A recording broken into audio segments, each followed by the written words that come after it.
Can you read this word? Just checking. Tell you why later. A lot of people see me teaching music and they notice how joyful it is. They think mostly what I do is bring joy. Joy is a benefit of my job, sometimes, but that's not what I do. A lot of people observe that music increases the self-esteem of students. I recognize the importance of improved self-esteem on everything students do, but that's not what I do. When people teach kids how to read at an early age, they focus on getting the kids to work left to right through the letters of the words. As the kids sound it out, they recognize the word and begin to learn how to read it. But that's not how you read. If it was, you'd never be able to read the word through.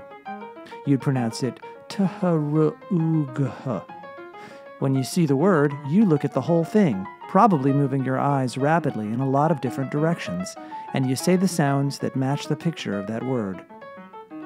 TH has a rule. OU has a rule.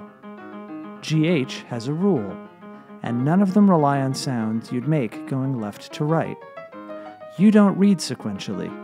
In fact, if I gave you a sentence to read in your head, you might not go word to word either.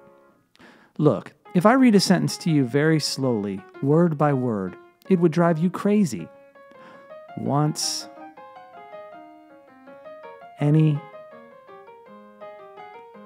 kind of. You'd be itching for me to get to an important word so you could understand the overall meaning of the sentence. In fact, if I showed you a sentence with a bunch of words missing, you'd probably be able to figure out what that sentence meant. Obviously, you don't read left to right.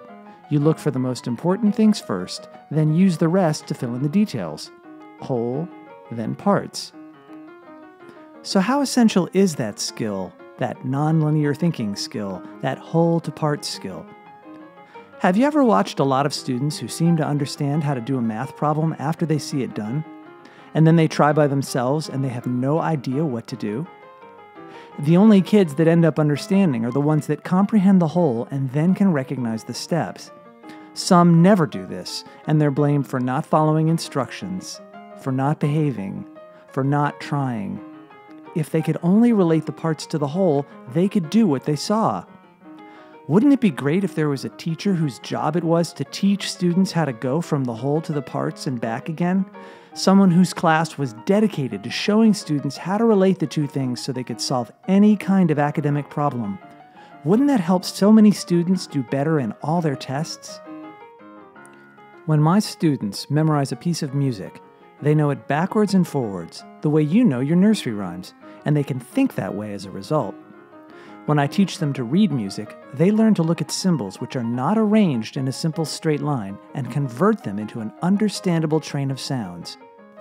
While music itself is mysterious, the skills you need in order to make it are sensible, concrete, and underlie all higher thinking. Have your students gotten better at taking apart a problem before trying to do the first step? Has your child taken a huge, unexplainable leap in spelling, reading, or math? Do you have any idea where they got their new skills? Check to see what your music teacher has been doing with them. You might be able to make the connection. And if you can't, ask me. It requires some nonlinear thinking. I teach that. That's what I do.